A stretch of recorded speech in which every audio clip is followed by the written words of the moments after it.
আসসালামু আলাইকুম ওরহমতুল্লাহি ওয়াবারাকাতুহু।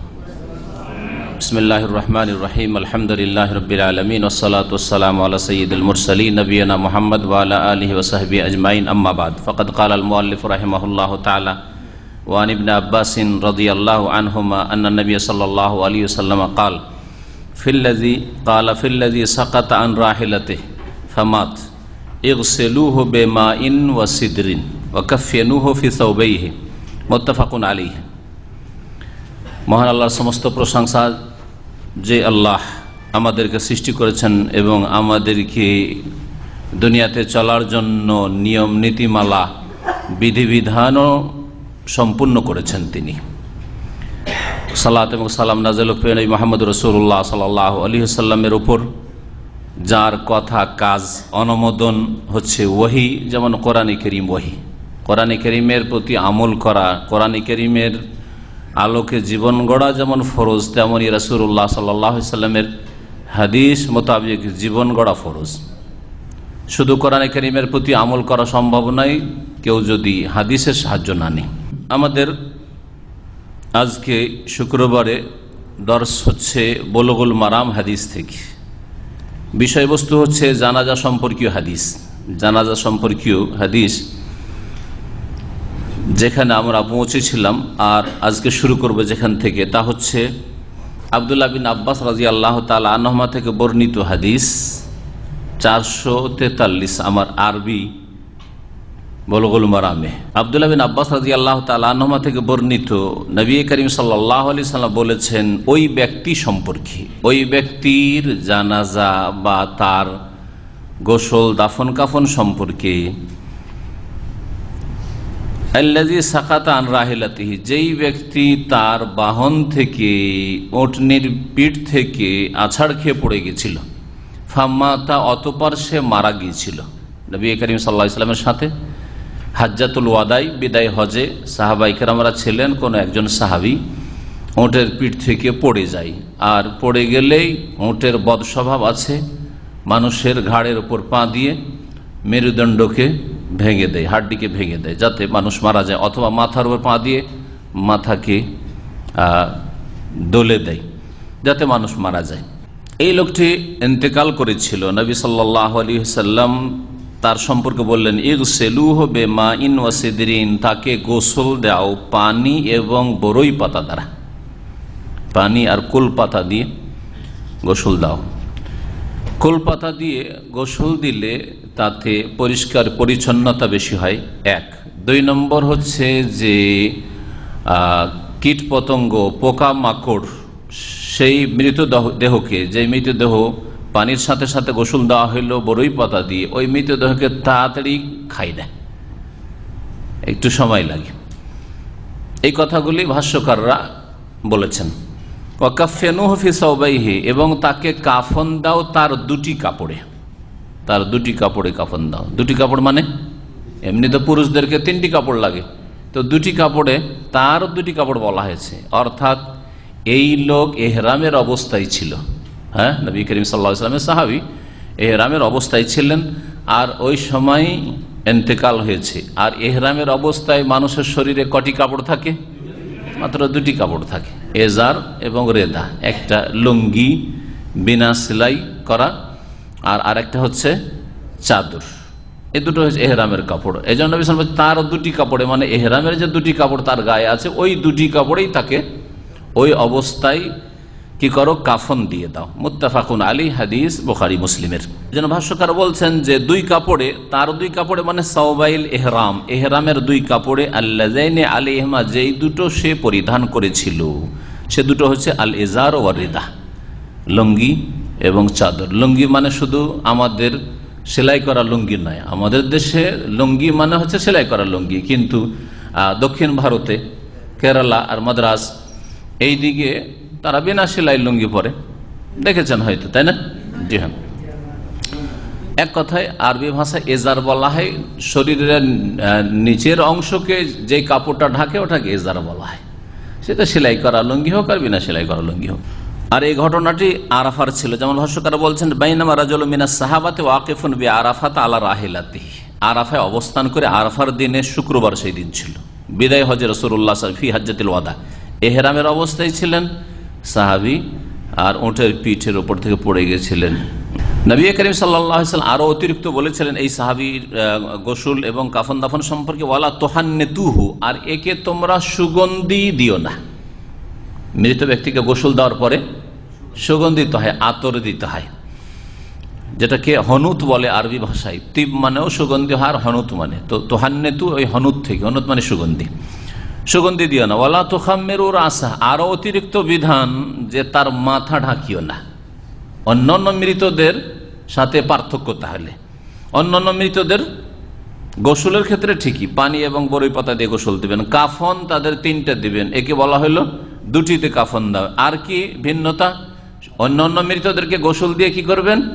সুগন্ধি আতর দেবেন, কিন্তু এহরামের অবস্থায় যেহেতু মারা গেছে সেই জন্য আতর সুগন্ধি মাখাবেন না, তার কাপড়েও দিবেন না, তার শরীরও দিবেন না। ওয়ালা তুখাম্মিরু রাসাহু, অন্যান্য মৃতদের গোটা শরীরটা ঢেকে দেবেন, মাথা থেকে পা পর্যন্ত ঢাকা থাকবে এবং বাঁধা থাকবে। কবরে যখন নামিয়ে দিবেন রেখে দেবেন, তারপরে বাঁধন 2 দিকের খুলে দেবেন। কিন্তু যেই ব্যক্তি হেরামের অবস্থায় মারা গেছে, ওয়ালা তুখাম্মিরু রাসাহ, তার বিধান হচ্ছে তার মাথা ঢাকিও না। কারণ জীবিত অবস্থায় এহরামের অবস্থায় থাকলে পুরুষদের মাথা ঢাকা নিষেধ, মাথা চেহারা এসব ঢাকা নিষেধ।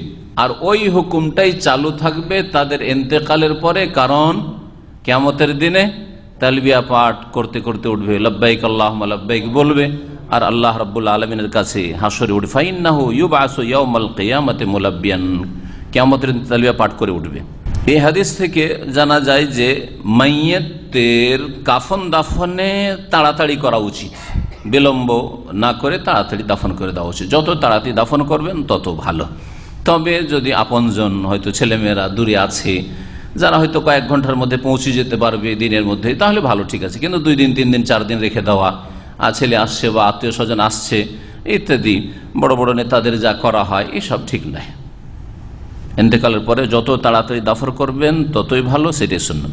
তারপর ভাষ্যকার আরো বলছেন যে কোনো মানুষ যখন আপনার ধারণা হচ্ছে যে ইন্তেকাল করেছেন, এই ক্ষেত্রে আপনি নিশ্চিত হবেন, সন্দেহের ভিত্তিতে মনে হয় মারা গেছে, হয়তো শ্বাস পাচ্ছে, নিঃশ্বাস আপনি বুঝতে পারছেন না, আর সেই জন্য তাকে মৃত ঘোষণা করে দিলেন না, কনফার্ম হইতে হবে এই ক্ষেত্রে যে আসলে মারা গেছে কিনা। অনেক সময় এরকম ভুলগুলি মানুষের হয়ে যায়। যদি কখনো দেখা যায় যে একটু বিলম্ব করলে মুসল্লিদের সংখ্যা বেশি হবে, বা আপনজন আত্মীয় স্বজন ছেলেমেয়েরা দূরে আছে, তারা আসছে, তাহলে এইরকম বিলম্ব করা জায়েজ রয়েছে। মাইয়াতকে গোসল দেওয়ার বিষয়টি হাদিসে আসলো। ভাষ্যকার বলছেন ওযুব তাগসিলুল মাইয়িত বিল মা, মাইয়াতকে গোসল দেওয়া পানির দ্বারা ফরজ।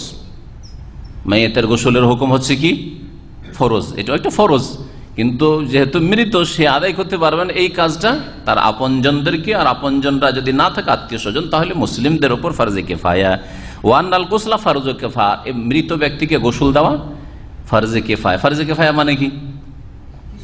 যে কেউ যদি আদায় করে দেয় তাহলে সবাই অব্যাহতি পেয়ে যাবে, সবার পক্ষ থেকে হয়ে গেল। আর কেউ যদি আদায় না করে, একটা মৃত মুসলিম পড়ে আছে আর কেউ গোসল দেওয়ার লোকই হলো না, তাহলে সকল মুসলিমরা, এলাকাবাসী সকলেই গুনাহগার হবে। ওয়ালাইসা বিফারজে আইন, কোনো ব্যক্তির ওপর ফারজে আইন নয়। মাইয়াতকে গোসল দেওয়ার ক্ষেত্রে পরিষ্কার পরিচ্ছন্নতার খেয়াল রাখবে, ভালো করে সাফ সুতরা পরিষ্কার পরিচ্ছন্ন করে গোসল দেবে।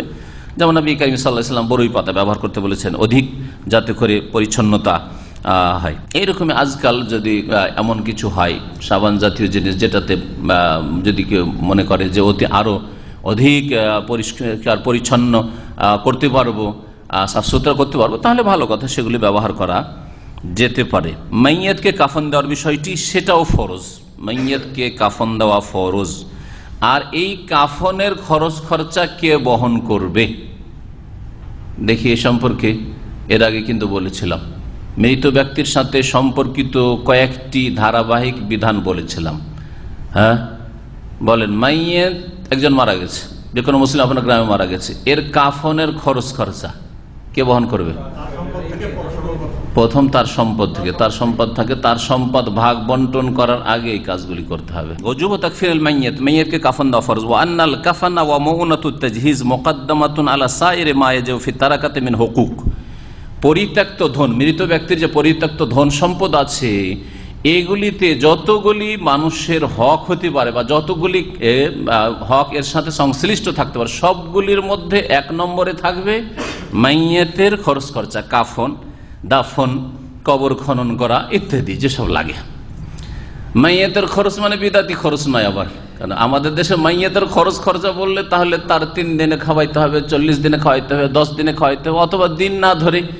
একটু মডার্ন বিদাতি আজকাল শিখেছে, আচ্ছা আমরা তো দিন ধরে খাওয়াই না, হ্যাঁ দিন ধরে আমরা খরচ করি না, তো মনে করে যে আমরা মনে হয় সুন্নতি, না ওরাও বিদাতি। বাস বিদাতির ক্যাটাগরিতে পার্থক্য আছে। মৃত ব্যক্তির নামে খাওয়া দাওয়া করানো বিদাত, জাহিলি যুগের কাজ। আর হিন্দুদের কাছে গিয়ে দেখবেন হিন্দুরা এইসব কাজ করে, ধুমধাম করে খাবে দাবে, তারপরে তারা শ্মশান ঘাটিতে তাদের মৃতদেহ নিয়ে যাবে জ্বালাবার জন্য। তাহলে মৃত ব্যক্তির সাথে সংশ্লিষ্ট হকগুলি কি? প্রথম কাজ এর আগে বলেছি, আবার একটু ফিরিয়ে দিই যাতে করে একটু রিভাইজ হয়ে যায়। জানি না মনে আছে কিনা আপনাদের। প্রথম কাজ হচ্ছে যে ধন সম্পদ মাইয়াত ছেড়ে গেল তার থেকে প্রথম কোন কাজটি করতে হবে? তার মানে ওর কাফনের খরচ হোক আর না হোক আগে ঋণ পরিশোধ করতে হবে, না? আর ওর লাশ পড়ে থাকে, প্রথম কাজ হচ্ছে কাফন দাফনের খরচ দিতে হবে ওর টাকা পয়সা থেকে। ব্যাংকে থাকার জমি বিক্রি করো, আর যেখান থেকে কিছুই নাই, তার জমি জায়গা আছে, জমি জায়গায় কেউ খরিদ করে নিক, আর তারপরে টাকা দিই, যদি কেউ যদি এমনি টাকা না দেয়, আর তারপরে তার কাফন দাফনের খরচের ব্যবস্থা করতে হবে। 1 নম্বর হচ্ছে কাফন দাফনের ব্যবস্থা করা। তারপরে 2 নম্বর হচ্ছে কাজাউদ্দুয়ুন, ঋণ পরিশোধ করা। ঋণ পরিশোধ আগে করতে হবে। এখনো ছেলে মেয়ে স্ত্রী ভাই বেরাদর বাপ মা কেউ ভাগ পর অধিকার রাখে না। 2 নম্বরে ঋণ পরিশোধ করতে হবে। যত টাকা ঋণ আছে আগে পরিশোধ করো। সমস্ত জমি জায়গা সবকিছু চলে যাচ্ছে ঋণ পরিশোধ করতে, চলে যাক, শেষ করে দাও বিক্রি করে। 3 নম্বর ওসিয়ত যদি করে গিয়ে থাকি, আর সেই ওসিয়তটা 1/3 অংশের বেশি যেন না হয়।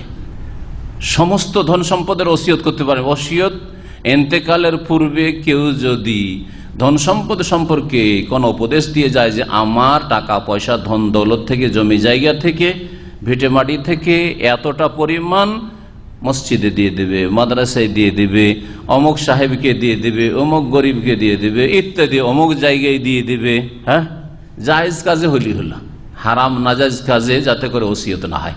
হারাম নাজায়েজ কাজের জন্য যদি ওসিয়ত করে, যেমন কবর মাজারের জন্য, পরে এইরকমই শিরক বিদাতের জন্য, আমার গ্রামে মিলাদ করার জন্য এতটা ওসিয়ত করে দিলাম, বিদাতি কাজের জন্য, তো শিরকের কাজ, সিনেমা হলের জন্য, যে কোনো হারাম কাজের জন্য, এইরকম যে কোনো হারাম কাজ হইতে পারে। আজকাল যেসব রাজনৈতিক দল আছে, অমুক দল যে দল করে বলছে ওই দলের জন্য ওসিয়ত, এতটা জমি ওই দলকে দিয়ে দিও, হারাম কাজ। কারণ এগুলি আর দ্বারা কোন ইসলামের কাজ, ইসলাম বিরোধিতার কাজ হচ্ছে। জায়েজ কাজে এক কথায় ওসিয়ত হইতে হবে, জায়েজ কাজে ওসিয়ত হইতে হবে। যদি কোনো ব্যক্তিকে বলেন, আর যারা ধন সম্পদে ভাগ পাবে তাদের জন্য ওসিয়ত চলবে না। আর একটা মাসলা মনে রাখবেন, এটা চলবে না যে আমার বড় ছেলেটাকে দিয়ে দিও, চলবে না। আমার বড় মেয়েটাকে দিয়ে দিও, ছোট মেয়েটিকে দিয়ে দিও, না, চলবে না এটা। ফালা ওয়াসিয়াত আলে ওয়ারিস, নবী সাল্লাল্লাহু আলাইহি ওয়াসাল্লাম ওয়ারিস উত্তরাধিকারীর জন্য কোনো ওসিয়ত নাই। ওসিয়ত হবে অন্য লোকদের জন্য, অন্য লোকদের জন্য। 3 নম্বরে তাহলে ওসিয়তের বাস্তবায়ন করলেন। তারপরে যদি ধন সম্পদ বাঁচে, এই 3টা কাজ করি, তখন কি হবে? তখন ভাগ বন্টন হবে ওয়ারাসাদের মধ্যে, যারা ওয়ারিসিন উত্তরাধিকারী তাদের। তাই শেখ এখানে উল্লেখ করেছেন যে প্রথম কাফন দাফনের খরচ, হ্যাঁ, তারপরে হুকুক হচ্ছে 2 নম্বর দাইন, ঋণ, 3 নম্বর হচ্ছে ওয়াল ওয়াসিয়া, আর 4 নম্বর হচ্ছে ওয়াল ইরস। তখন ভাগ বন্টন করেন আপনি জমি জায়গা টাকা পয়সা। আরো হাদিস থেকে জানতে পারলাম যে মুহরিম ব্যক্তির ইহরামের অবস্থায় কেউ যদি মারা যায় তো মাথা ঢাকা যাবে না, এ জাকানা জাকারান, পুরুষ হলে।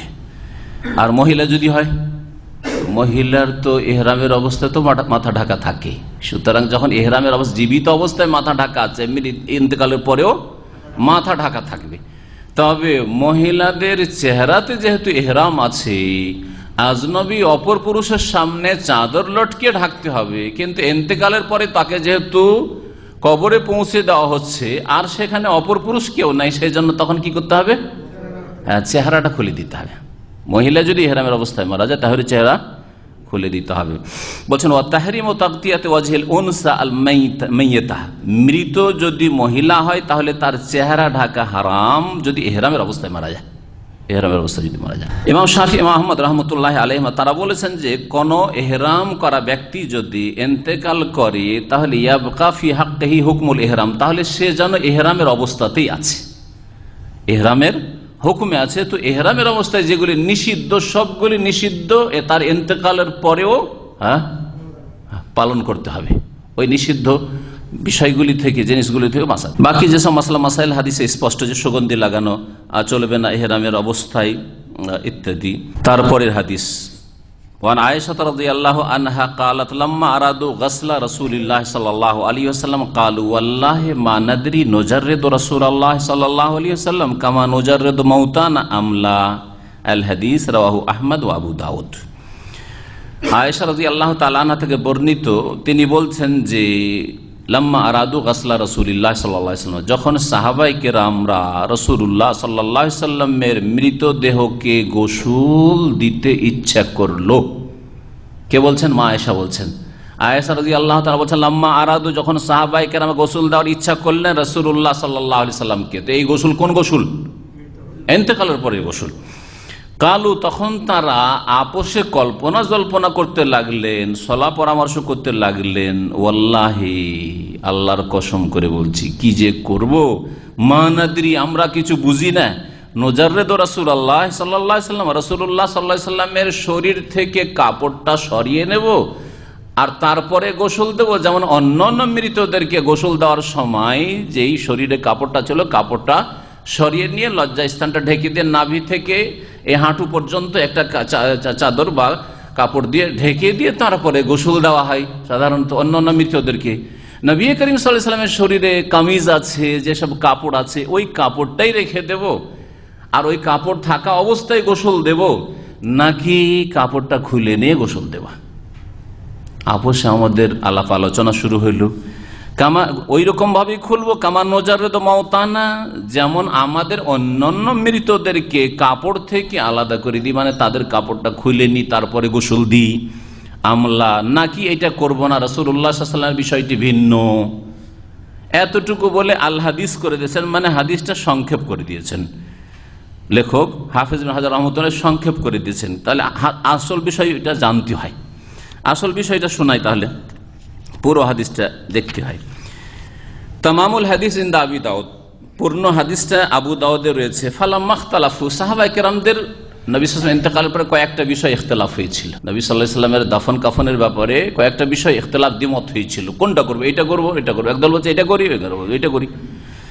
তার মধ্যে একটা জিনিস ছিল এটা, ফালাম্মা ইখতালাফু, যখন তাদের দ্বিমত হলো, একদল বলছে যে না, শরীর থেকে কাপড়টা সরিয়ে দিয়ে ভালো করে গোসল দিই, নাভি থেকে হাঁটু পর্যন্ত ঢেকে দিয়ে ভালো করে শরীরটা পরিষ্কার পরিচ্ছন্ন করে গোসল দিই, এরকম করে। আর একদল বলছে না, এটা করা যাবে না, সাধারণ মানুষের মতো আমাদের মতো করা যাবে না, শরীরে যে কাপড় আছে থাক, ওই অবস্থাতেই গোসল দেব। এই ইখতিলাফ মতানৈক্য চলছে। আলকাল্লাহু আলাইহিমুন নাম, হঠাৎ করে আল্লাহ রাব্বুল আলামিন তাদের উপর নিদ্রা ঢেলে দিলেন। এই কল্পনা জল্পনা আপোষে আলাপ আলোচনা চলছে আর সবাইকে ঘুম চলে এসছে, সবাইকে আমাদের ঘুম চলে এসছে, ঝিমাচ্ছেন বসে বসে, এমন ঘুমায় অনেকে যে কিছুই শুনে না, ঠিক না? আল্লাহ রাব্বুল আলামিন নিদ্রা দিয়ে দিলেন। এইরকম জায়গাতে আল্লাহ নিদ্রা দিয়েছিলেন যাতে করে এই নিদ্রার সময় কোনো একটা কিছু তাদের জন্য স্পষ্ট আল্লাহ করেন। আর মানুষের নিদ্রা আসলে, তন্দ্রা আসলে তাতে মানসিক শান্তিও হয়। আপনি যদি ঘুমাইতে না পান, চোখটা যদি হাত পা লম্বা করে যদি 10 মিনিটও বন্ধ করতে পারেন, একটু রেস্ট হয়ে যায়, হয় না? হয় না? পরীক্ষা করে দেন, দেখবেন আর ঘুমাবার সময় নেই, এইদিকে ডিউটির সময় আবার শুরু হইতে যাচ্ছে, একটু চোখটা বন্ধ করে দেন, শরীরটা আরাম পেয়ে যাবে। দুনিয়া থেকে চোখকে বন্ধ করে আর কিছু দেখবো না, শরীর কিছুটা আরাম পাবে। আল্লাহ রাব্বুল আলামিন এইরকমই নিদ্রা ঢেলে দিয়েছিলেন কোন সময়? কোন এক জিহাদের সময়, হ্যাঁ, ওহদের যুদ্ধের সময়, যেই সময় ক্ষত বিক্ষত, হ্যাঁ, হতাহত সাহাবায়ে কেরামরা, সেই সময় আল্লাহ পাক রব্বুল আলামিন কি করেছিলেন? নিদ্রা দিয়ে দিয়েছিলেন। তারপরে আবার শুরু হলো জিহাদ, যার ফলে পিছপা হয়ে গেল কাফেররা। এই জন্য ক্ষতি তো করতে পেরেছিল কাফেররা, কিন্তু নবী করিম সাল্লাল্লাহু আলাইহি ওয়াসাল্লাম সাহাবায়ে কেরামদেরকে পরাজিত করতে পারেন, তারা পরাজয় হননি। সুম্মা কাল্লামাহুম মুকাল্লিমুন মিন নাহিয়াতিল বাইত, এইদিকে তারা ঝিমাচ্ছেন, বসে বসে ঘুমাচ্ছেন সাহাবায়ে কেরামরা, আর কেউ যেন নবী সাল্লাল্লাহু আলাইহি সাল্লামের সেই কক্ষ ঘরের এক কোণা থেকে কথা বলছে। সুম্মা কাল্লামা মুকাল্লিমুন, একজন কথা বলনেওয়ালা কথা বলছে, মিন নাহিয়াতিল বাইত, ঘরের এক কিনারা থেকে, লা ইয়াদরুনা মান হুয়া, আর সাহাবীরা বুঝতে পারছেন না যে এই কথাটা কোন দিক থেকে আসলে কে বলল, বুঝতে পারছেন না, কিন্তু একটা কথা শোনা যাচ্ছে। কি শোনা যাচ্ছে? ইগসিলু রাসূলুল্লাহ সাল্লাল্লাহু আলাইহি ওয়াসাল্লাম ওয়া আলাইহি সিয়াবাহু, তোমরা রাসূলুল্লাহ সাল্লাল্লাহু আলাইহি সাল্লামকে গোসল দাও তার উপর কাপড় থাকা অবস্থায়। তার শরীরের কাপড় খুলবে না তোমাদের মতো করে, কাপড় থাকা অবস্থায় তোমরা গোসল দাও। তাহলে কাপড় আছে, কাপড়ের ভিতরে হাতটা ঢুকিয়ে এইভাবে গোসল দেওয়া, এইরকম গোসল দেওয়া, এইভাবেই নবী করিম সাল্লাল্লাহু আলাইহি ওয়াসাল্লামকে গোসল দেওয়া হয়েছে। হাদিস মুসনাদ আহমদে রয়েছে, আবু দাউদে রয়েছে। হাদিসটি মুহাদ্দিসিনে কেরামদের নিকটে হাসান। এই হাদিস দলিল যে মৃত ব্যক্তিকে গোসল দেওয়ার ক্ষেত্রে শরীরের কাপড় খুলে নেওয়া মুস্তাহাব, শরীর কাপড় খুলে নেওয়া মুস্তাহাব। কারণ সাহাবায়ে কেরামরা সকল মৃতদের শরীর থেকে কাপড় খুলে নিয়ে লজ্জা স্থানটা ঢেকে দিয়ে কাপড় খোলা, যেমন হাসপাতালে অপারেশন করে ঢেকে দেয় একটা কাপড়, আর তারপরে ধরেন এই করে আপনার শরীরের কাপড় খুলে নেয়। তো এইরকম খুললে, আর এই শরীয়ত সম্মত গোসল আলহামদুলিল্লাহ এখানে দেওয়া হয়। যদি কেউ দেখতে চান তো এখানে বিভিন্ন মসজিদে যেখানে মাকসাল আছে, গোসল দেওয়ার জায়গা আছে, সেখানে এখানে জামে রায়ান আছে, এদিকে জালুইয়াত আছে, ফয়সাল বিন তুর্কি আছে, 9 আল ফুরকান আছে, সেগুলোর দিকে যদি বলেন যে আমি একটু দেখতে চাই কেমন করে আপনারা গোসল করেন, আমি শিখবো, বা কিছু দেশে গিয়ে আমি গোসল দেওয়া মৃতকে, তাহলে হয়তো সুযোগ দিতে পারে জানার জন্য। তো এটাই হচ্ছে মুস্তাহাব। ইল্লা আন্নাহু ইস্তাহাব আন ইয়াকুনা ফি মাকানিন লাহু সাকফ, তবে যেখানে গোসল দেবেন তার ওপরটা যেন ঢাকা থাকে, দূর থেকে উঁচা বিল্ডিং থেকে আর নজর না আসে, যদিও তাঁবু হোক না। যেমনটা বললাম যে পুরো উলঙ্গ করবেন না, বরং নাভি থেকে হাঁটু পর্যন্ত ঢেকে রাখবেন, যেমন অন্যান্য ওলামারা উল্লেখ করেছেন এই বিষয়টি। রাসূলুল্লাহ সাল্লাল্লাহু আলাইহি সাল্লামের কিছু বৈশিষ্ট্য আছে যেগুলো অন্যদের জন্য না। রাসূলুল্লাহ সাল্লাল্লাহু আলাইহি সাল্লামের শরীরে গায়ে কাপড় রেখেই গোসল দেওয়া হয়। নবী করিম সাল্লাল্লাহু আলাইহি সাল্লামকে গোসল দিয়েছিলেন কে, কোন সাহাবী? নবী করিম সাল্লাল্লাহু আলাইহি সাল্লামকে গোসল দিয়েছিলেন আলী ইবনে আবি তালিব, চতুর্থ খলিফা আলী রাদিয়াল্লাহু তাআলা, নবী সাল্লাল্লাহু আলাইহি সাল্লামের চাচাতো ভাই জামাই। ওয়াসাদাহু আম্মুল আব্বাস, আর তার সহযোগিতা করেছিলেন রাসূলুল্লাহ সাল্লাল্লাহু আলাইহি ওয়াসাল্লামের চাচা আব্বাস, এক চাচা আর এক হচ্ছে ভাতিজা, কি চাচতো ভাই বা জামাই। ওয়াবনাহু, আর দুই ছেলে আব্বাসের দুই ছেলে, ফজল বিন আব্বাস আর কাসম বিন আব্বাস। আর নবী সাল্লাল্লাহু আলাইহি সাল্লামের যে গোলাম যায়েদ বিন হারেসা ছিলেন, তার ছেলে ওসামা বিন যায়েদ যুবক। আর একজন রাসূলুল্লাহ সাল্লাল্লাহু আলাইহি ওয়াসাল্লাম আজাদকৃত গোলাম শাকরান ছিলেন। কয়জন হলেন? আলী, আব্বাসের দুই ছেলে ফজল, কাসম আর ওসামা আর শাকরান, রাসূলুল্লাহ সাল্লাল্লাহু আলাইহি সাল্লামের আজাদকৃত গোলাম। আয়েশা রাদিয়াল্লাহু তাআলা আনহা বলছেন, আকাঙ্ক্ষা করে বলতেন তিনি নবী সাল্লাল্লাহু আলাইহি ওয়াসাল্লাম ইন্তেকালের পরে আর দাফনের পরে, ওখানে আয়েশা তাকুল বলতেন, লাউ ইস্তাকবালতু মিন আমরি মাস্তাদবারতু মা গাসসালা রাসূলুল্লাহ ইল্লা নিসাউহু, আমি যা পরে জানতে পারলাম তা যদি আগেই জানতে পারতাম, যে অন্যান্যদের গোসল দেওয়ার চাইতে আমাদের গোসল দেওয়াটাই রাসূলুল্লাহ সাল্লাল্লাহু আলাইহি ওয়াসাল্লাম ভালো হবে, স্ত্রীরা গোসল দিলে বেশি ভালো হবে। কারণ স্ত্রী স্বামীকে গোসল দিচ্ছে, তার জন্য সেখানে লজ্জা স্থান আবৃত করার বিষয় নেই, আর সেখানে এই নেই যে এখানে হাত দেওয়া যাবে না, ওখানে হাত দেওয়া যাবে না, এরকম কিছু নেই, হ্যাঁ, স্বামী স্ত্রীর ক্ষেত্রে। সেই জন্য তিনি আকাঙ্ক্ষা করে বলছেন, মা গাসসালা রাসূলুল্লাহ সাল্লাল্লাহু আলাইহি ওয়াসাল্লাম, তাহলে আগে যদি জানতে পারতাম এই বিষয়টি, তাহলে আল্লাহ রাসূল সাল্লাল্লাহু আলাইহি ওয়াসাল্লামকে তার বিবিরা ছাড়া কেউ গোসল দিত না, আমরাই গোসল দিতাম। আমরা 9 বিবি ছিলাম রাসূলুল্লাহ, আমরাই গোসল দিতাম। কিন্তু যাক, এই ভুলটি আমাদের হয়ে গেছে যে আমরা তখন এইরকম পদক্ষেপ নিতে পারি যে আমরাই গোসল দেব, সিদ্ধান্ত তারা নিতে পারেননি, শোকে ছিলেন রাদিয়াল্লাহু আনহুম আজমাইন। ওয়ান উম্মে আতিয়া রাদিয়াল্লাহু আনহা ক্বালা দাখালা আলাইনা নবী সাল্লাল্লাহু আলাইহি ওয়া নাহনু নুগাসসিলু ইবনাতাহু ফাকালা ইগসিলনাহা সালাসান আও খামসান আও আকসারা মিন যালিকা ইন রাআইতুন্না যালিকা বিমাইন ওয়া সিদরিন ওয়াজআলনা ফিল আখিরাতি কাফুরান আও শাইয়্যান মিন কাফুর ফালাম্মা ফারাগনা আযান্নাহু ফাআলকা আলাইনা হিকওয়াহু ওয়া ক্বালা আশইরনাহা ইয়্যাহু মুত্তাফাকুন আলাইহি ওয়া ফি রিওয়ায়াতিন ইবদানা বিমায়ামিনহা ওয়া মাওয়াদিল উদুই মিনহা ওয়া ফিল আফযিল আল বুখারী ফাযাফফারনা শা'রাহা সালাসাতা কুরুন ফাআলকাইনা খালফাহা। লম্বা হাদিস রাসূলুল্লাহ সাল্লাল্লাহু আলাইহি সাল্লামের মেয়ের গোসল দেওয়া সম্পর্কে আর কাফন দেওয়া সম্পর্কে। উম্মে আতিয়া রাদিয়াল্লাহু তাআলা আনহা রাসূলুল্লাহ সাল্লাল্লাহু আলাইহি সাল্লামের এক সাহাবিয়া মহিলা, তিনি মহিলাদেরকে গোসল দেওয়ার কাজটা করতেন, এই কাজটা খুব ভালো বুঝতেন তিনি। কালা, তিনি বলছেন যে নবী করিম সাল্লাল্লাহু আলাইহি ওয়াসাল্লাম আমাদের কাছে প্রবেশ করলেন। দাখালা আলাইনা নবী সাল্লাল্লাহু আলাইহি ওয়াসাল্লাম, নবী করিম আমাদের নিকটে প্রবেশ করলেন। ওয়াহনাহনু নুগাসসিলু ইবনাতু, যেই সময় আমরা তার মেয়েকে গোসল দিচ্ছিলাম। তার এই মেয়ে কোন মেয়ে ছিলেন? কারণ নবী সাল্লাল্লাহু আলাইহি ওয়াসাল্লামের জীবদ্দশায় 3 মেয়ের ইন্তেকাল হয়েছে। জাইনাব বড় মেয়ের ইন্তেকাল হয়েছে, এই ঘটনাটি ছিল জাইনাব রাদিয়াল্লাহু তাআলা আনহার গোসলের। আর তারপরে দ্বিতীয় মেয়ে কে বলতে পারেন? রোকাইয়া, তার ইন্তেকাল হয়েছে ওহদ যুদ্ধের সময়, না বদর যুদ্ধের সময়। আর তারপরে উম্মে কুলসুমের ইন্তেকাল হয়েছে। এই দুইজন, রোকাইয়া আর উম্মে কুলসুম রাদিয়াল্লাহু তাআলা আনহুমা, এরা নবী করিম সাল্লাল্লাহু আলাইহি ওয়াসাল্লামের 2 মেয়ের স্বামী কে ছিলেন? ওসমান রাদিয়াল্লাহু তাআলা। পরপর রোকাইয়া ইন্তেকালের পরে উম্মে কুলসুমের বিবাহ দিয়েছিলেন। তাহলে ওসমান রাদিয়াল্লাহু তাআলার কত প্রিয়জন ছিলেন নবী সাল্লাল্লাহু আলাইহি ওয়াসাল্লামের কাছে, আর কত নবী করিম সাল্লাল্লাহু আলাইহি ওয়াসাল্লামের তার সম্পর্কে সুধারণা ছিল যে 1 মেয়ে না 2 মেয়ে দিয়েছেন।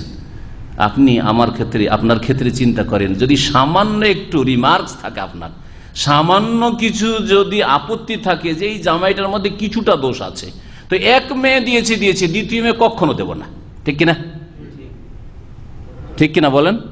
অথচ আমরা সীমিত জ্ঞান রাখি। রাসূলুল্লাহ সাল্লাল্লাহু আলাইহি ওয়াসাল্লাম, রাসূলুল্লাহ 1 মেয়ে না 2 মেয়ে পর দিচ্ছেন, তারপরে যদি উসমান রাদিয়াল্লাহু তাআলা আনহুর কেউ সমালোচনা করে, তাহলে সে কিরকম মুনাফিক, চিন্তা করে কিরকম মুনাফিক। আর উসমান রাদিয়াল্লাহু তাআলা আনহুর বিরুদ্ধে যারা বেরিয়েছে তারা নিঃসন্দেহে খারেজি, নিঃসন্দেহে তারা বাগী। এবং এই উম্মতে মুসলিমাতে মুসলিমের বিরুদ্ধে প্রথম অস্ত্র ধারণ করেছে এই বাগী খারেজিগুলো, মুসলিমের বিরুদ্ধে।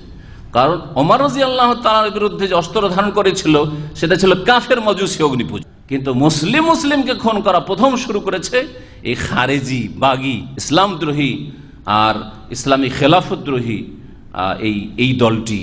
আর যেই দলের কিছু এখনো তাদের আওলাদ চলেই আসছে, এই ফিতনা মুসলিম উম্মতে চলে আসছে, মুসলিমকে খুন করা। আল্লাহ পাক রব্বুল আলামিন আমাদের যেন হেফাজত করেন, আমাদের যুবকদের হেফাজত করেন।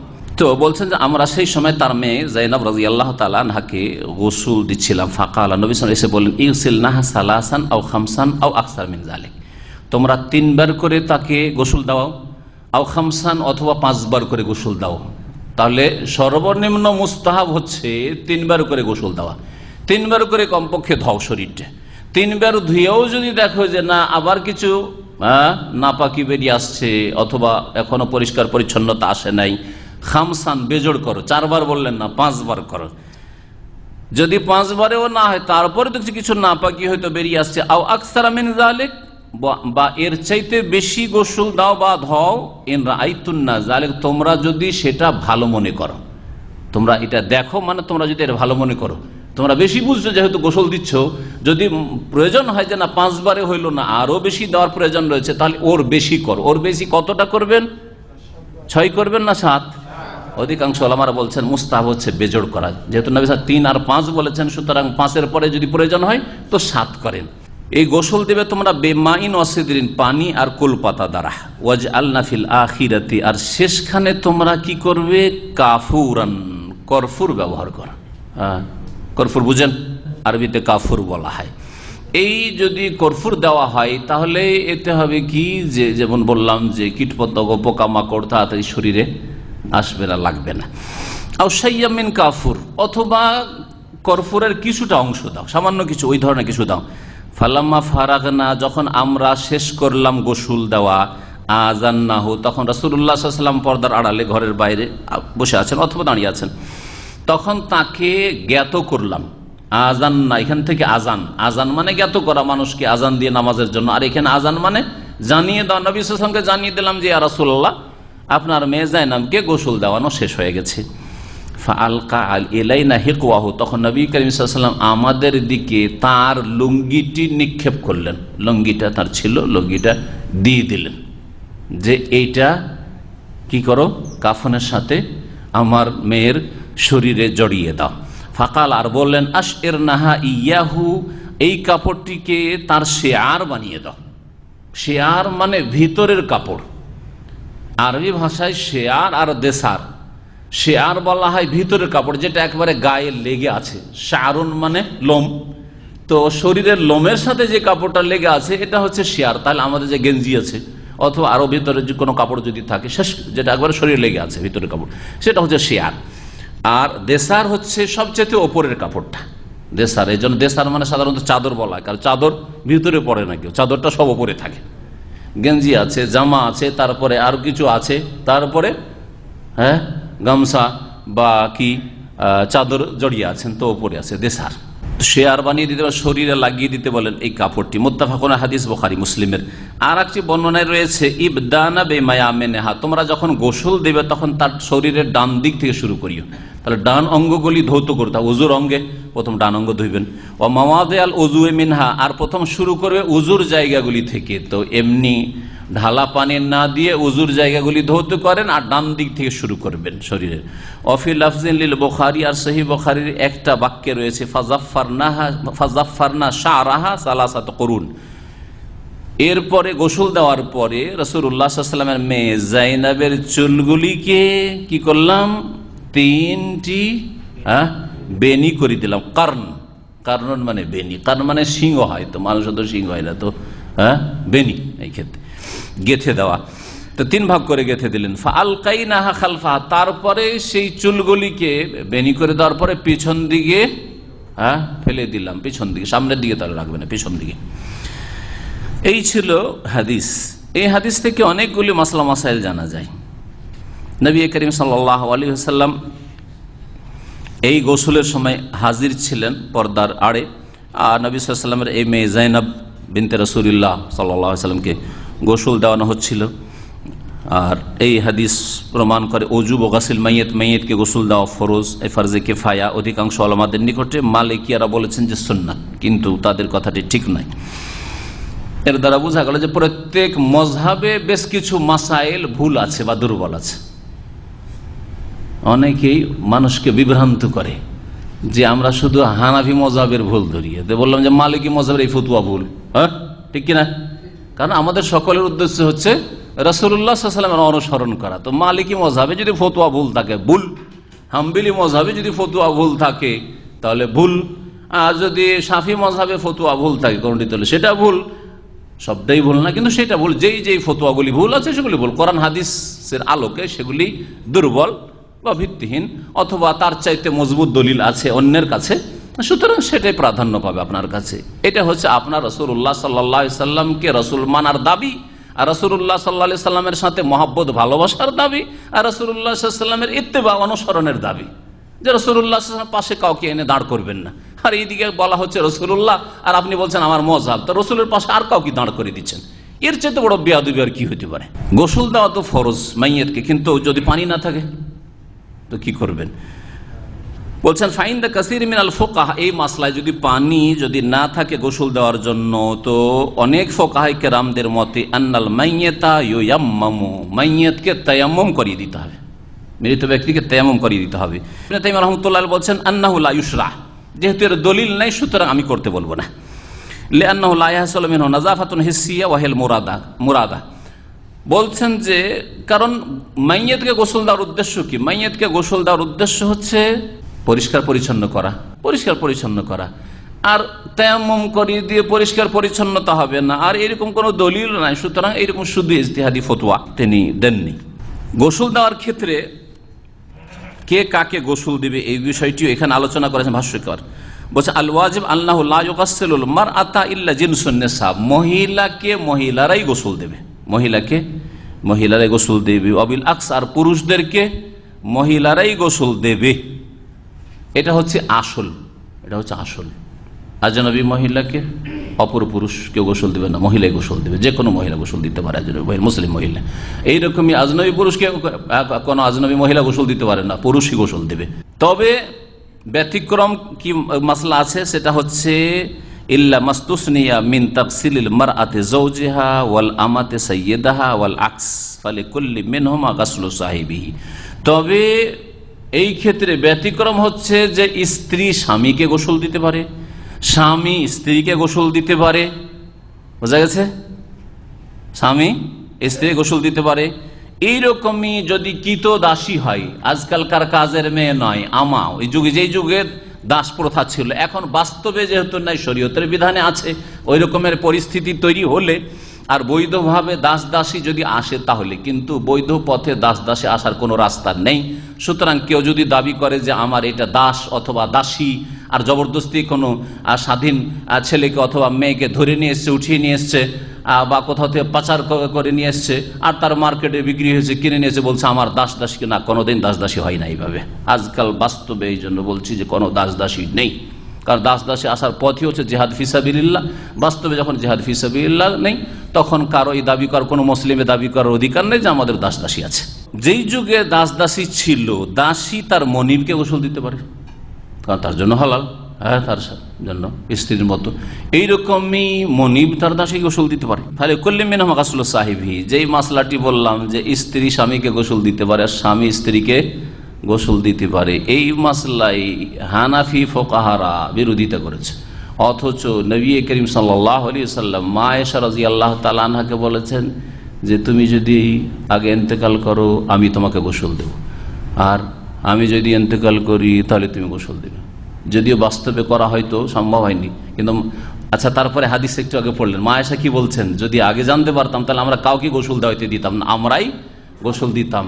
তাহলে হানাফিদের যে ফেকার ফতুয়া যে স্বামী স্ত্রী কেউ মারা গেলে নেকাহ টুটে যায়, হ্যাঁ, তাদের ভাষায় বলছি, উর্দু ভাষায় বলছি, বিবাহ বিচ্ছেদ হয়ে যায়, এটা কোত্থেকে পেল? সারা জীবন তো স্বামী স্ত্রী থাকলো, আর যেমনই মারা গেল তখন বিবাহ বিচ্ছেদ হয়ে গেল, সেজন্য আর দেখতেই দিবে না, মহিলাকে তার স্বামীকে দেখতেই দিবে না। হ্যাঁ, যে তোর স্বামী মারা গেছে, তোর বিবাহ নষ্ট হয়ে গেছে। কোথা থেকে পেলে এই ফতুয়া? কোথাও নেই, এর একটিও দলিল না কোরআনে না হাদিসে না কোথাও আছে, কোথাও নেই। ফাতেমা রাদিয়াল্লাহু তাআলা আনহাকে আলী রাদিয়াল্লাহু তাআলা আনহু গোসল দিয়েছেন, আর আবু বকর সিদ্দিক রাদিয়াল্লাহু তাআলা আনহুকে তার স্ত্রী আসমা গোসল দিয়েছেন। জি, তাহলে স্ত্রী গোসল দিন আবু বকরকে, আলী গোসল দিলেন ফাতেমাকে, স্বামী গোসল দিলেন স্ত্রীকে।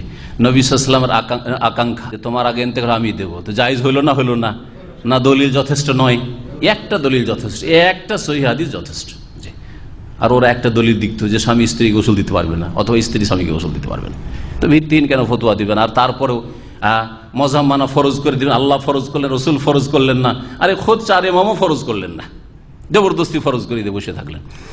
তারপরে মাসলা হচ্ছে, যদি নাবালক ছেলে মেয়ে, নাবালক মানে 7 বছরের নিচে যদি বয়স হয়, 7 বছরের নিচে যদি ছেলে মেয়ের বয়স হয়, তাহলে মেয়েকে ছেলে গোসল দিতে পারে, বাপ 7 বছরের নিচে মেয়ে, 4-5 বছরের মেয়েকে গোসল দিতে পারে, এইরকমই এর বিপরীতটা করতে পারে। এইরকমই মা গোসল দিতে পারে, 5 বছর, 6 বছর, 7 বছরের ছেলে গোসল দিতে পারে। কিন্তু 7 বছরের বেশি যদি বয়স হয়ে যায়, তাহলে ফুকাহারা বলছেন যে না, সেই ক্ষেত্রে তখন মহিলা পুরুষকে গোসল দেবে না, পুরুষ মহিলাকে গোসল দেবে না, বা মেয়েকে গোসল দেবে না।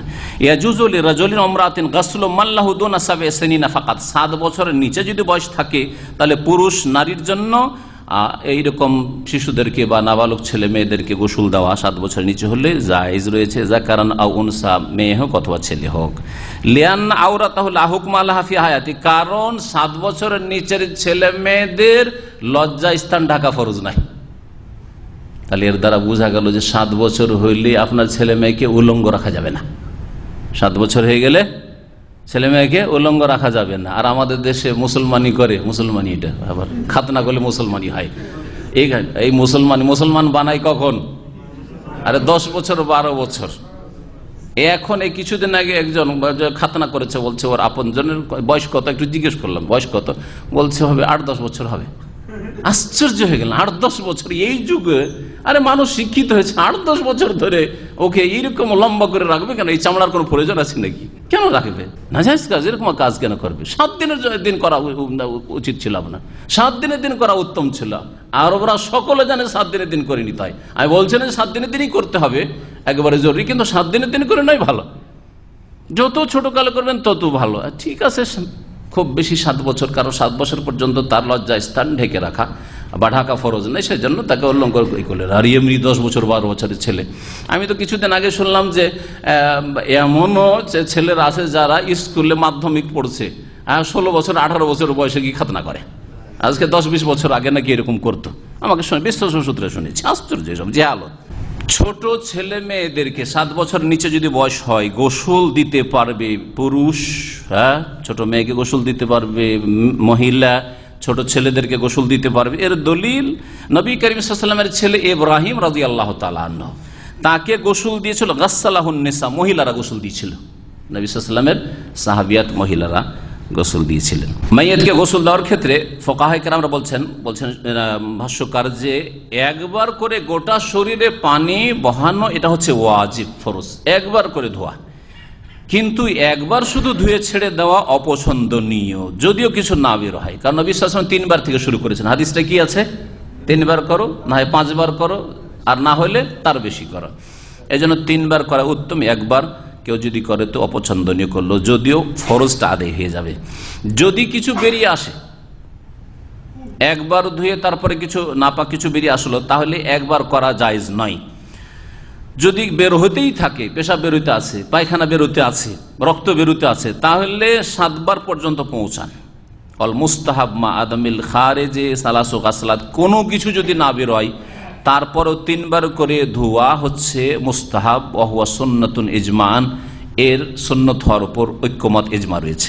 গোসল দেওয়ার ক্ষেত্রে বেজোড় করবেন, এটা হচ্ছে মুস্তাহাব। আফজাল হচ্ছে বেজোড় করা, সালাসুন আও খামসুন আও সাবুন, 3 বার 5 বার 7 বার করবেন।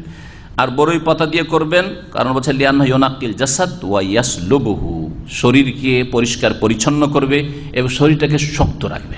গোসল দেওয়ার পরে সুগন্ধি লাগাবেন, যেমন হাদিস থেকে জানতে পারলেন যে সুগন্ধি দেওয়া ভালো, নবী সাল্লাল্লাহু আলাইহি ওয়াসাল্লাম সুগন্ধি দিতে বলেছেন। আর তারপরে যেগুলি অঙ্গ হচ্ছে সম্মানিত অঙ্গ, অর্থাৎ উজুর অঙ্গ, সেগুলো থেকে শুরু করা, ডান দিক থেকে শুরু করা, সেটা হচ্ছে মুখমণ্ডল ধুইবেন, 2 হাত ধুইবেন, মাথা, তারপরে রিজলান 2 পা ধুইবেন, এগুলি হচ্ছে উজুর অঙ্গ, এগুলো ধুইবেন। আর তারপরে শরীরের ডান দিক থেকে পানি বহাবেন। মাইয়াতের যদি নখ বড় হয়ে থাকে, মোচ বড় হয়ে থাকে, নাভির নিচে যদি চুল বড় হয়ে থাকে, এগুলি সম্পর্কে এক শ্রেণীর ফুকাহারা বলেছেন যে এগুলিকে কেটে নেবে, কিন্তু এর দলিল কিছু নেই, যার ফলে ভাষ্যকার বলছেন যে এটা জায়েজ নাই। ঠিক আল্লাহু আলাম। বলছেন যে ইহরাম হালকু রাসিল মাইয়িত, মৃত ব্যক্তির মাথা মুন্ডন করা হারাম। ওয়া শারুল আনাত, আর নাভির নিচের লোম পশম বড় হয়ে আছে বলে পরিষ্কার করবে, এটাও জায়েজ নয়। লেমা ফিহে মিন মাসসি আওরাতি, কারণ এতে আপনি লজ্জাস্থানে হাত দিতে বাধ্য হচ্ছে, লজ্জাস্থানে অনর্থক হাত দিতে যাবেন।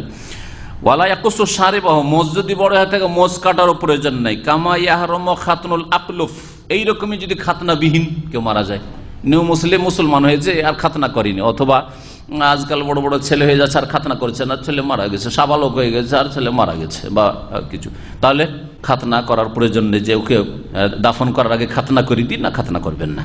ওয়া তাকলিমু আজফারি, এই রকমের নখ কাটাও জায়েজ নাই। লে আন্না, দলিল যুক্তি পেশ করেছেন, বলে আন্না আজ্জা, এই ক্ষেত্রে হ্যাঁ না শরীয়তে কোনো দলিল নেই, কাটারও কোনো দলিল নেই, আর কাটা নিষেধেরও দলিল নেই। একদল এই জন্য বলছেন যে বেশি যখন বড়ই হয়ে আছে তখন কেটে দাও, আর একদল বলছেন না কাটা যাবে না। যারা কাটা যাবে না বলছেন তাদের যুক্তি লিয়ান্না আজ্জা আল মাইয়িত মুহতারামা, কারণ মাইয়িতের পুরো শরীরটা হচ্ছে সম্মানিত, পুরো শরীর সম্মানিত। ফালাতুন তাহাকু বিজালিকা, তার ইন্তেকালের পরে তার সম্মান নষ্ট করা যাবে না। ওয়ালাম ইয়াসিহ আনহু সাল্লাল্লাহু আলাইহি ওয়াসাল্লাম, আর নবী সাল্লাল্লাহু আলাইহি ওয়াসাল্লাম থেকে যেহেতু কোনো একটিও বর্ণনা নাই যে কাটার হুকুম দিয়েছেন অথবা অনুমতি দিয়েছেন। ওয়ালা আন আসহাবিহি ফি হাযা শাইউন, আর সাহাবায়ে কেরামেরও এমন কোনো আমল নেই কাটার। তাদের যুগে কি সবাই একবার নিয়মিত মোচকে ছোট করে রাখতো, আর নাভির নিচে পশম পরিষ্কার করে রাখতো, আর নখ কারো বড় হইতো না? সে হইতে পারে কারো ব্যস্ততার কারণে, কিন্তু যেহেতু কাটার প্রমাণ নেই, যার ফলে এগুলো কেটে ফেলবেন না। নবী করিম সাল্লাল্লাহু আলাইহি ওয়াসাল্লাম তার লুঙ্গিটা দিয়েছেন কাকে? নিজের মেয়ের শরীরে কাফনের সাথে জড়িয়ে দেওয়ার জন্য, ভিতরে শরীরের ভিতর অংশে জড়িয়ে দেওয়ার জন্য, যে নবী সাল্লাল্লাহু আলাইহি ওয়াসাল্লামের মোবারক দেহতে যেই কাপড়টি থেকেছে সেই কাপড়টি যাতে করে আমার মেয়ের গায়ে লেগে থাকে, এটা উদ্দেশ্য না। এতে তাবাররুক বোঝা যায়, রাসূলুল্লাহ সাল্লাল্লাহু আলাইহি ওয়াসাল্লামের কাপড় থেকে তাবাররুক হাসিল করা মানে বরকত হাসিল করা। এই কাপড়ের বরকতে আল্লাহ রাব্বুল আলামিন তাকে তার কবরের জীবনে, বরজাখী জীবনে সুখে রাখবেন। বোঝা গেছে এবার? এখন এই বিষয়টি রাসূলুল্লাহ সাল্লাল্লাহু আলাইহি ওয়াসাল্লামের সাথে খাস, নাকি আরো হুজুর কিবলাদের চলবে, এটা হচ্ছে বিষয়। এই ক্ষেত্রে বিদাতপন্থীদের লক্ষণ হচ্ছে যে শুধু রসুলের সাথে খাস না, আমাদের হুজুরদেরও চলবে, পীর সাহেবেরও চলবে, হ্যাঁ মৌলানা সাহেবেরও চলবে, শেখুল হাদিস সাহেবেরও চলবে, মুফতি সাহেবেরও চলবে। আর যারা কোরআন সুন্নাহর অনুসারী তারা বলছেন যে না, চলবে না, একমাত্র এই বৈশিষ্ট্য রাসূলুল্লাহ সাল্লাল্লাহু আলাইহি ওয়াসাল্লামের। তাবারুক হাসিল করা একমাত্র রাসূলুল্লাহ সাল্লাল্লাহু আলাইহি ওয়াসাল্লামের কাপড় চোপড় থেকে, রাসূলুল্লাহ সাল্লাল্লাহু আলাইহি ওয়াসাল্লামের পানাহারের পাত্র থেকে, রাসূলুল্লাহ সাল্লাল্লাহু আলাইহি ওয়াসাল্লামের উজুর পানি থেকে, রাসূলুল্লাহ সাল্লাল্লাহু আলাইহি ওয়াসাল্লামের থুথু থেকে, ইত্যাদি ইত্যাদি, রাসূলুল্লাহ সাল্লাল্লাহু আলাইহি ওয়াসাল্লামের বিছানা থেকে, এছাড়া আর কারো নাই। আর আমাদের দেশে কি আছে, হুজুর একটু খেয়ে দিয়ে আপনি ছেড়ে দিবেন আমার জন্য, শুনেছেন না শোনেন নাই? আরে আমাকে বলেছে এক হানাফি ভাইয়ের ঘরে মেহমান হয়েছে অনেক আগে, তখন মদিনা আসেনি, মানে মদিনা এসেছিলাম, কারণ মদিনার বরকতটা ছিল ওদের কাছে, আর মদিনার বরকতটা অনেক বড়, কিন্তু তখন ছাত্র, দায়ীও হইনি। তো গেছি, তারপরে দাওয়াত করেছেন এক দিনদার পরহেজগার মানুষ, কিন্তু হানাফি ভাই, তো খুব মহব্বত করে, এমনি ভালোবাসে, ছোটকাল থেকে চেনে। আর মদিনা থেকে গেছি, রসুলের দেশ থেকে আপনি এসছেন, দাওয়াত করেছেন, দাওয়াতে গেছি। তখন বলছে তার স্বামী স্ত্রী বলছে যে খেয়ে দিয়ে একটু আমাদের জন্য ছেড়ে দিবেন। আমি বললাম এসব কথা নেই আমাদের, এতে এসব আমাদের করছে ওগুলো না, ওগুলো সব বিদাতি হুজুরদের কাছে, আপনাদের ওই সব হুজুরদের কাছে, আমাদের আহলে হাদিস হুজুরদের কাছে এসব নাই যে খেয়ে দিয়ে একটু ছেড়ে দেবো আর তাবারুক হাসিল করবেন, এটা আমাদের কাছে সব নাই। এগুলো শুধু শোনা কথা বলছি না, এগুলো অহরহ হচ্ছে ওদের ঘরে, বিদাতিদের ঘরে, যে হুজুর যদি একটু ছেড়ে দেয় তাবারুক পেলাম, হ্যাঁ হুজুর যদি একটু ফুক দিয়ে দেয়, যতক্ষণ হুজুর হাত না দিবে ততক্ষণ পর্যন্ত বরকত হবে না। ঠিক আছে, একটু আদব যে একসাথে খেতে বসো সেটা আলাদা কথা, কিন্তু এই না যে হুজুর হাত দিলেই বরকত, আর হুজুর খেয়ে দিয়ে যদি একটু ছেড়ে দেয় তো ভাগ্যবান হয়ে গেলাম যে একটু জুটা খেতে পেলাম, এসব কোথায় পেলেন? এসব একমাত্র রাসূলুল্লাহ সাল্লাল্লাহু আলাইহি ওয়াসাল্লামের সাথে খাস, রাসূল ছাড়া কারোর জন্য চলবে না। তাহলে এখানে একটু গভীরভাবে চিন্তা করেন যে আমরা যারা সহি আকীদার ভাই, সৌদি আরবের উলামায়ে কেরাম এবং আহলে হাদিস উলামারা বেশি রাসূলুল্লাহ সাল্লাল্লাহু আলাইহি ওয়াসাল্লাম শ্রদ্ধা করি নাকি অন্য ভাইরা করে, বলেন? ভালো করে চিন্তা করেন, কারণ আমরা বেশ কিছু বৈশিষ্ট্য আছে যেগুলি একমাত্র রাসূলুল্লাহ, তাবারুক হাসিল করা যাবে একমাত্র রাসূলুল্লাহ থেকে সাল্লাল্লাহু আলাইহি ওয়াসাল্লাম, আর কারো থেকে তাবারুক হাসিল করা যাবে না। তাহলে রাসূলুল্লাহ সাল্লাল্লাহু আলাইহি ওয়াসাল্লামকে অনেক ঊর্ধ্বে মনে করলাম আমাদের আলেম ওলামাদের চাইতে, আর শেখ মাশায়েখ চাইতে, হুজুরদের চাইতে, শেখুল হাদিসদের চাইতে অনেক উপরে করলাম। আর তাদের কাছে যেমন রাসূলুল্লাহ তেমন তাদের হুজুর কিবলা, তার হুজুর কিবলা। তাহলে শ্রদ্ধাটা কে করে বেশি? মুহাব্বত রাসূল ওরা বেশি করে না আমরা বেশি করি? বাস্তবে ভালো করে বোঝার চেষ্টা করেন একটু, হ্যাঁ চোখ বন্ধ করে কিছু মেনে নেবেন না, চোখ খুলে আর দিল খুলে ভালো করে বুঝেন যে কে বেশি রাসূলুল্লাহ সাল্লাল্লাহু আলাইহি ওয়াসাল্লামের ইহতিরাম করে। শোনেন, নিজের ভাষায় না শুনিয়ে, ভাষ্যকার মক্কাতুল মুকাররমার বড় একজন জজ কাজী, তার ভাষায় শোনাচ্ছি। তিনি বলছেন আত-তাবাররুক বিআসারিন নবী সাল্লাল্লাহু আলাইহি ওয়াসাল্লাম ওয়া হাযা আমরুন খাসুন বিহি। নবী সাল্লাল্লাহু আলাইহি ওয়াসাল্লামের পরিত্যক্ত বস্তু থেকে বা নবী সাল্লাল্লাহু আলাইহি ওয়াসাল্লামের ব্যবহৃত বস্তু থেকে বরকত হাসিল করা, তাবাররুক, তাবাররুক মানে বরকত হাসিল করা, এটা হচ্ছে হাযা আমরুন খাসুন বিহি, এটা নবী সাল্লাল্লাহু আলাইহি ওয়াসাল্লামের সাথেই শুধু খাস, তার ছাড়া আর কারো জন্য চলবে না, কারো থেকে তাবারুক হাসিল করা চলবে না।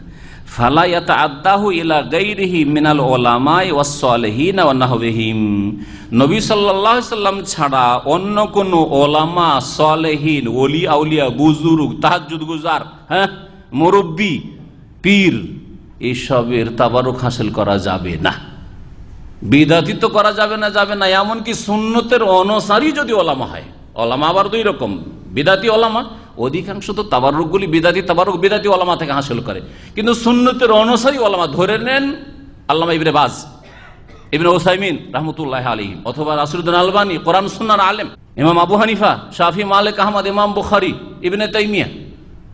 আমি শুধু তাদের ওলামাদের কথা বলছি, সব দলের সমস্ত দলের ওলামাদের কথা বলছি, বিশেষ করে কোরআন সুন্নাহর আলেমদের কথা বলছি। তাদের যদি পরিত্যক্ত কিছু পাওয়া যায়, যে ইবনে তাইমিয়া রাহমাতুল্লাহি আলাইহির একটা পোশাক পেয়েছি অমুক মিউজিয়ামে পাওয়া গেছে, ইমাম আবু হানিফা রাহমাতুল্লাহ, ইমাম বুখারী রাহমাতুল্লাহ একটা কাপড় পেয়েছি অথবা বর্তন পেয়েছি, সেটা থেকে তাবারুক হাসিল করব, তিনি সেই গ্লাসে খেতেন বা সেই পাত্রে সেই থালাতে খেতেন, বরকত হাসিল করব, এটা বিদআত, জায়েজ নয়। নবী সাল্লাল্লাহু আলাইহি ওয়াসাল্লামের সাথে শরীক করলেন আপনি, নবী সাল্লাল্লাহু আলাইহি ওয়াসাল্লামের পাশে দাঁড় করে দিলেন তাকে, এটা হচ্ছে আমাদের সেই আকীদা। বলছেন যে অন্যের ক্ষেত্রে এটা প্রযোজ্য নয়, কোন ওলামা বা সালেহীন নেক লোক ওলিয়া উলিয়া বলে আপনি তাবারুক হাসিল করবেন। জীবিত লোকের তাবারুক হাসিল করা জায়েজ নয়, তাহলে মৃত যে মারা গেছে ওর কবর থেকে আবার তাবারুক হাসিল করা তো শিরকি তাবারুক। এই জন্য তাবারুক শিরকিও আছে, যে কতগুলি তাবারুক শিরিক হয়, আর বিদাতি তাবারুকও আছে, আর শরীয়ত সম্মত তাবারুক আছে। শরীয়ত সম্মত তাবারুক হচ্ছে রাসূলুল্লাহ সাল্লাল্লাহু আলাইহি সাল্লামের ব্যবহৃত বা পরিত্যক্ত বস্তু থেকে বরকত হাসিল করা। আর যেগুলি উপায় বরকত হাসিলের বলা হয়েছে শরীয়তি উপায়, সেগুলি থেকে বরকত হাসিল করা। যেমন আপনি ইসলামিক জীবন গড়েন, তাকওয়া পরহেজগারি অবলম্বন করেন, আপনি বেশি বেশি নেক আমল করেন, তওবা ইস্তেগফার করেন, ধৈর্যের সাথে আর নামাজের সাথে আল্লাহর কাছে সাহায্য কামনা করেন, তাহলে আপনার জীবনে বরকত নেমে আসবে। এগুলো হচ্ছে শরীয়ত সম্মত মেলা বরকতের রাস্তা আছে, সেটা অন্য একটা রাস্তা। যে কোনো নেক আমল দিয়ে আপনি আপনার জীবনকে বরকতময় করেন। শেখ বলছেন ভাষ্যকার যে এটা নবীর সাথে খাস, লে উমুরিন কাসীরা, বিভিন্ন কারণে। কেন নবীর সাথে খাস করলাম আহলে সুন্নাত ওয়াল জামাত, কেন খাস করলাম? 4টি দলিল পেশ করেছেন। 4টি দলিল শুনে রাখেন ভালো করে। প্রথম, যে আন্না হাযা আমরুন লা ইয়ালহাকুহু আহাদুন ফীহি লিমা বাইনাহু ওয়া বাইনা গায়রিহি মিনাল বাউনিশ শাসি। কারণ এই তাবাররুকের বিষয়টি এমন একটি বিষয়, যেই বিষয়ে নবীর সাথে কাউকে তুলনা করা যাবে না। নবী সাল্লাল্লাহু আলাইহি ওয়াসাল্লামের সাথে কাউকে তুলনা করা যাবে না। কারণ নবীর মাঝে আর অন্যান্য ওলামা আর আইম্মাদের মাঝে, ফোকাহাদের মাঝে আল বাউনুশ শাসে অনেক দূরত্ব রয়েছে, অনেক পার্থক্য রয়েছে, মান মর্যাদার অনেক পার্থক্য রয়েছে। 2 নম্বর যুক্তি হচ্ছে আন্না ইন্না হাযিহিল উমুরুন তাওকীফিয়া, বরকত হাসিল করার বিষয়টি শরীয়ত ভিত্তিক হইতে হবে। শরীয়তে আমাদের কাছে অনুমতি আছে শুধু নবী সাল্লাল্লাহু আলাইহি সাল্লামের পরিত্যক্ত বা ব্যবহৃত জিনিস থেকে বরকত হাসিল করা, অন্য কারো থেকে প্রমাণিত নেই। তৌকিফি মানে শরীয়তে তার দলিল থাকতে হবে, ইজতিহাদের উপর ছেড়ে দেওয়া হয়নি। খেয়াল খুশি ওলামারা বলেছেন, বুজুর্গান পছন্দ করেছেন বরকত হাসিল করা বড়দের থেকে, নেকলোকদের থেকে, এর উপরে ছেড়ে দিলে চলবে না। এর দলিল কোরআন সুন্নাহ। তৌকিফ মানে কোরআন সুন্নাহয় দলিল লাগবে, কোরআন কারীমে দলিল লাগবে, আর না হলে নবী করিম সাল্লাল্লাহু আলাইহি ওয়াসাল্লামের হাদিসে দলিল লাগবে।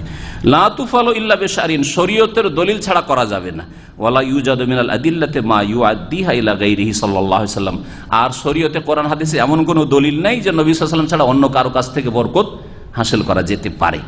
3 নম্বর দলিল হচ্ছে ইন্না সাহাবাতা ইয়ালামুন আন্না আবু বকর আফজালু হাযিহিল উম্মাহ, সাহাবায়ে কেরামরা ভালো করে জানতেন, আমাদের চাইতে বেশি জানতেন, যে উম্মতের সবচাইতে শ্রেষ্ঠ ব্যক্তি রাসূলুল্লাহ সাল্লাল্লাহু আলাইহি ওয়াসাল্লামের পরে আবু বকর, ওয়ালাম ইয়ারিদ, তারপরে উমর, তারপরে উসমান, তারপরে আলী। তারা জানতেন। তারপরে আশরায়ে মুবাশশারার আর বাকি 6 জন, তারা জানতেন না? এগুলো জানতেন। ওয়ালাম ইয়ারিদ, কিন্তু কোথাও বর্ণিত হয়নি আন্নাহুম ফাআলু মাহু মা কানু ইয়াফআলুনাহু মা রাসূলিল্লাহ সাল্লাল্লাহু আলাইহি ওয়াসাল্লাম, যে তারা রাসূলুল্লাহ সাল্লাল্লাহু আলাইহি ওয়াসাল্লামের ইন্তেকালের পরে আবু বকর উযুর পানি থেকে বরকত হাসিল করেছেন, উযুর বর্তন থেকে বরকত হাসিল করেছেন, আবু বকর কাপড় দিয়ে তাবারুক হাসিল করেছেন, আবু বকর রাদিয়াল্লাহু তাআলা আনহুর ইত্যাদি ইত্যাদি আরো কিছু দিয়ে তাবারুক হাসিল করেছেন না, কখনো করেন নাই।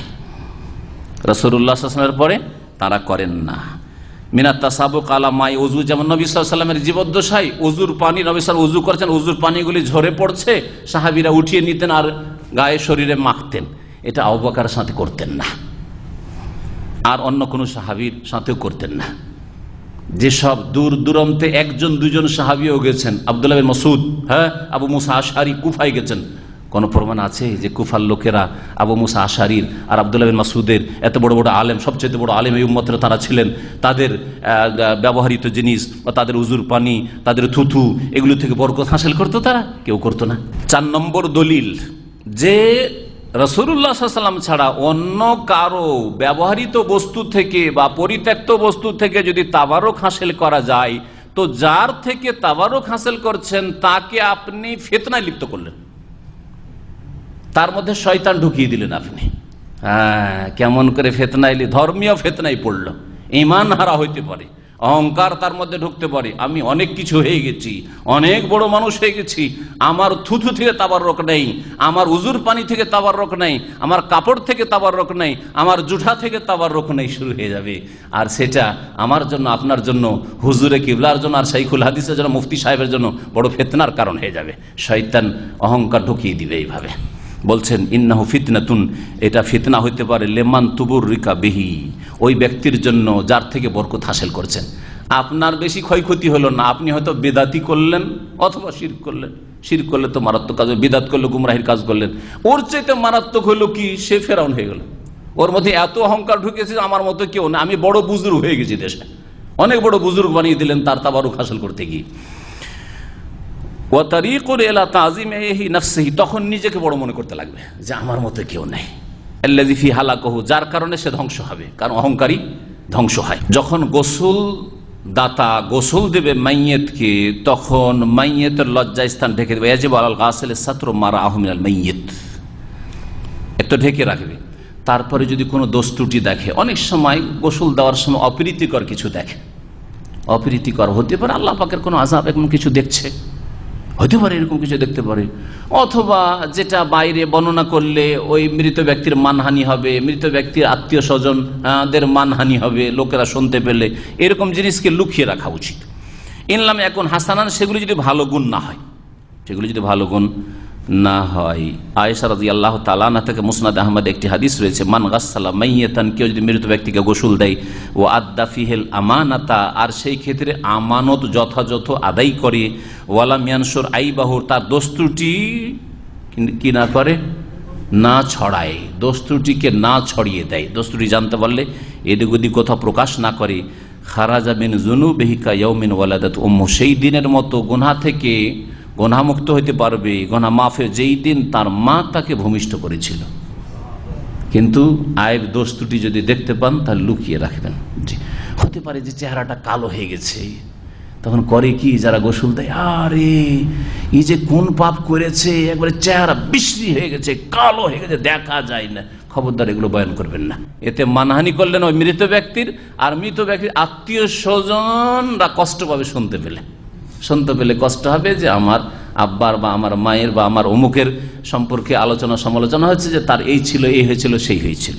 জি, সহিহ মুসলিমে হাদিস রয়েছে, আবু হুরায়রা রাদিয়াল্লাহু তাআলা আনহু থেকে বর্ণিত, কাল ওমান সাতারা মুসলিমান সাতারাহুল্লাহু ফিদ দুনিয়া ওয়াল আখিরাহ, কোন মুসলিমের দোষ ত্রুটি যদি ঢেকে রাখেন, আইব যদি ঢেকে রাখেন, তো আল্লাহ দুনিয়া আখিরাতে আপনারও দোষ ত্রুটি ঢেকে রাখবেন। এই জন্য মানুষের ব্যক্তি জীবনে দোষ ত্রুটি যদি হয় তাহলে তাকে অপদস্থ করবেন না। তবে যে দোষ ত্রুটির কারণে অন্যরা বিভ্রান্ত হতে পারে বা ধোঁকা খেতে পারে, টাকা পয়সার ব্যবসা আছে, অথবা ইমান আকিদার বিষয় আছে, শরীয়তের হালাল হারামের বিষয় আছে, সেই ক্ষেত্রে অবশ্যই বলতে হবে।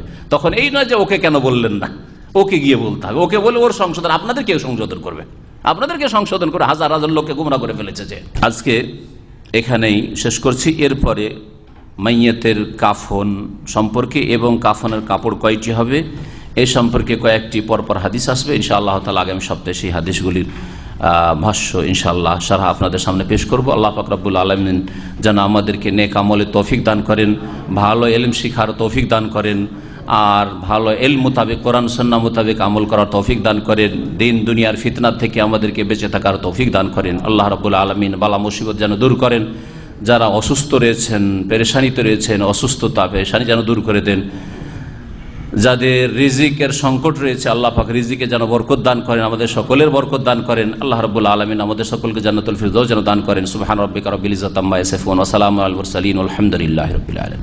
এখন পর্যন্ত হতে পারে যদি নিশ্চিত থাকেন যে এইটা নবী সাল্লাল্লাহু আলাইহি ওয়াসাল্লামের, কিন্তু এখন 1400 পর্যন্ত মোটেই নিশ্চিত নয়, বরং যেগুলি বলা হচ্ছে সব যারা বিদাতি তাদের ঘরে বলা হচ্ছে, সুতরাং তারা বিশ্বস্ত সূত্র নাই। নবী সাল্লাল্লাহু আলাইহি ওয়াসাল্লামের লেবাস পোশাক সৌদি আরবে পাওয়া যায় না, মক্কা মদিনায় পাওয়া যায় না। কোথায় আছে? বলছে দেওবন্দে নবীর জামা আছে। আমরা ভারত থেকে শুনে এসেছি দেওবন্দে নাকি নবীর জামা আছে। তা নবী সাল্লাল্লাহু আলাইহি ওয়াসাল্লামের আর কি কথা আছে? বর্তন ফর্তন কোথায় আছে? বলছে যে তুরস্কে আছে। এগুলি কথা নবী সাহেব বাংলাদেশে তুরস্ক থেকে নিয়ে চলে, যদি থাকে তো সহজে দিয়ে দিবে নাকি, যদি তুরস্কে থাকে। তারপর আছে ওইটা নবীর, আপনার কাছে দলিল কি? কোনো দলিল নেই, যার ফলে এই বিভ্রান্তিতে যাবে না, ওই রাস্তা বন্ধ। যতদিন পর্যন্ত নিশ্চিত জানা ছিল যে এটা রাসূলুল্লাহ সাল্লাল্লাহু আলাইহি ওয়াসাল্লাম ব্যবহার করেছেন আর বিশ্বস্ত সূত্রে জানতে পেরেছি, ততদিন পর্যন্ত আমরা মানব, তারপরে মানব না। যেমন ইমাম মুহাম্মদ রহমতুল্লাহ আলাই কুফা থেকে, ইরাক থেকে মদিনায় গেলেন, আর মদিনায় গিয়ে তার আগে তার ওস্তাদের যে ফতোয়া ছিল সা সম্পর্কে, ওইটাই ফতোয়া, ইরাকি সা, আর সেটা হচ্ছে চার সেরের সা। আবার 4 সের দিলে তো মেলা ফেতরা লেগে যায়, বেশি লেগে যায়, সেজন্য আধা সায়ের ফতোয়া হানাফি মাযহাবে। তো যখন মদিনা গেলেন, ইমাম মালিক রহমতুল্লাহ বললেন যে তোমরা ওই যে সা বলছো, ওই চার সেরের, সেটা তো না, 3.5 কেজির, ওইটা তো না।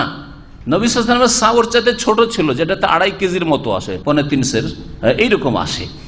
তখন ইমাম মুহাম্মদ রহমতুল্লাহ বিশ্বাস করছেন, ইমাম আবু হানিফার ছাত্র, আবু ইউসুফের ছাত্র, আর 2 ওস্তাদ, বড় বড় ওস্তাদের কাছে পড়েছেন যে না, ওই ইরাকের সা দিতে হবে। আর নবী সাল্লাল্লাহু আলাইহি ওয়াসাল্লাম বাস করেন মদিনায়, আর নিতে গেছেন ইরাকের সা, ইরাকের কাঠা, এটা তো অযৌক্তিক কথা, ঠিক কিনা? তো যাই হোক, তারপরে ইমাম মাহাদ বলছেন না না না, আপনার দলিল কি যে আপনার কথা আমি মেনে নেব যে এই সা হচ্ছে 2.5 কেজির, এটা 3.5 কেজি বা 4 কেজির নয়, 4 সেরের নয়, এটা কি করে মেনে নেব?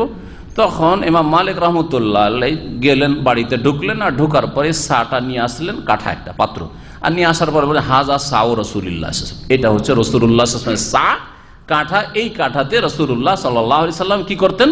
তাহলে এটা হচ্ছে সময়টা কাছাকাছি, ইমাম মালিক রহমতুল্লাহ এর যুগটা তাবেঈনদের পরে তাবেঈনদের যুগের ধরে নেন।